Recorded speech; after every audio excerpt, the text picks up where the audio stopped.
There it is. Soak it in. The young goat. Hey guys, what's up? It's Scott the Steamroller Steen with Steamroller Picks and hitthepick.com. It is Monday. It is the 3rd of February. Punxsutawney Phil saw his shadow yesterday, so bundle up, kids. Hey, it's college basketball, and it is, of course, not one, not two, but the Deep-3. As always, guys, if you would be so kind, take a minute and smash that like button. Give me the thumbs up. Thank you very much. Drop a comment. Let me know what you're playing today. Check out the website over there at hitthepick.com for premium plays. And of course, if you haven't subscribed to the channels yet, please take a minute and do that. Apologies for the bad lighting. I blew out my big actual filming light, so I'm using real light. So you're going to see a little fuzzy shit. And I apologize. Got one coming on Amazon. Should be here soonish. So anyway, let's talk about yesterday, shall we? It's another good subject, as we did go 3-0 on the day. Evansville, Belmont got there. Robert Morris got there. Lost by 2. We had 2.5. Thank you very much. And of course, Colorado. Yes, they were that bad, as TCU covered the 6.5 in that one. So we'll take it. It is in direct contrast to my premium plays, as we did nothing. 0-3 right there. We had Quinnipiac. Nope. We had the Robert Morris Wright State over. Nope. And we had Bradley Braves plus 2.5. Nope. So there we go. So we're going to see if we can do it again. I'm not going to quit doing the D3 when we're winning, guys. I'm not saying I'm going to do it every day from now on, but you know what? I have some fun. Let's look in Monday night. Monday night, traditionally the MEAC and the SWAC, and we're going to take a look at one of those games. Is Alabama A&M travels and takes on Bethune-Cookman. Bethune-Cookman minus 9.5. That's who we're playing here. I got to tell you guys, I'll be honest with you, I knew nothing about Alabama A&M when I first started looking at this game, but now I know two things. First of all, they are the Alabama A&M Bulldogs. You're welcome, Bronco Devil. Secondly, I know they are a dreadful team. They are 0-8 in conference, straight up and against the spread. That's on the road. Excuse me, not conference, on the road. The 0-8 straight up and against the spread. Not only that, they have lost every road game they have played by at least 10 points. Now, it's understandable. They played some decent teams. They played University of Georgia and they played Georgia Tech. By the way, they lost to Georgia by 48 and Georgia Tech by 43. So, yeah, not like they were getting close. But they're 3-point dogs against Florida A&M. They lose by 16.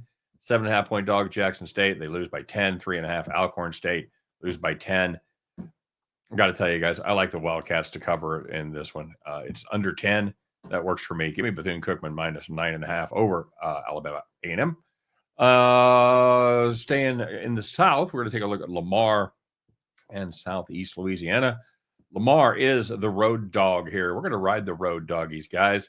It's another case where there isn't a lot of difference between these two teams, the Cardinals and the Lions, if you prefer. In fact, Lamar grazed out a little bit better than Southeast Louisiana. Normal home court advantage is about 2.37 points right now. But here's the deal, guys. We're not talking about the Cameron Event Center or Fog Allen. Their last game at home, the Southeast Louisiana played, was against New Orleans at the Pride Roofing University Center. And guesses what the attendance was? How about 633 people? So, yeah, I'm not sold on the big home court advantage here. Even teams, coin flip, give me the points, 3.5. I'll take it.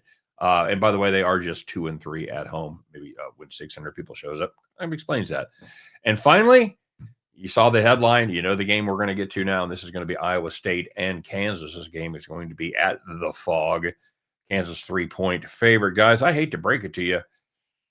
KU isn't that good. They haven't been great for a minute, the last 2 seasons and then this one. They had 7 regular season losses in 21-22. They had 10 losses last year in the regular season, and they've had 6 regular season losses so far this year. Since they beat North Carolina for the national championship there in 2021, they've been bounced in the second round of the tourney in both years. And they barely made it by 13-seeded Samford last year before winning by 4. Both of these teams have struggled lately. Both have some bad losses. Cyclones just had a double-digit loss to K-State. A K-State team, by the way, may be playing a little better basketball right now. I have to keep an eye on that team. Jerome Tang may finally have them got their shit together. But the bottom line is, I think the Cyclones are the better team here. I do. I think, even though they both had stumbles lately, I think they have the more potential, and I think they're a better team. Yeah, I know KU's at home. I get it, but you know what? They've gone 5-7 against the spread at the Fog this year, and they have straight up losses in conference to Houston. No shame there, but they also had a home loss to West Virginia. Much shame there. In their last home game, they managed to beat a bad Central Florida team by 4 as 12.5-point chalk. These teams played a couple weeks ago at Hilton up there in Ames. Iowa State won by 17, mainly because they got a ton of second chance points in the second half. Sometimes Hunter Dickinson just tends to disappear for the Jayhawks. That's exactly what happened in this game. Again, we're going to take the better team here on the road. Don't care. Give me Iowa State Cyclones +3 over the Kansas Jayhawks.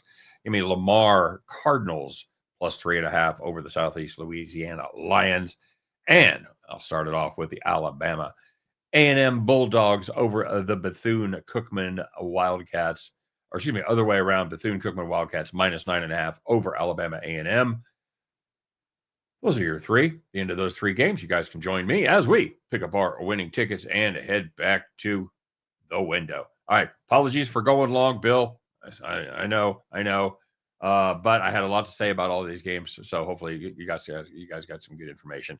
Hey, you guys, take care, everybody. Good luck today. Let's start the week off strong. And win, lose, or draw on this trio. We'll be back tomorrow. Talk all about it.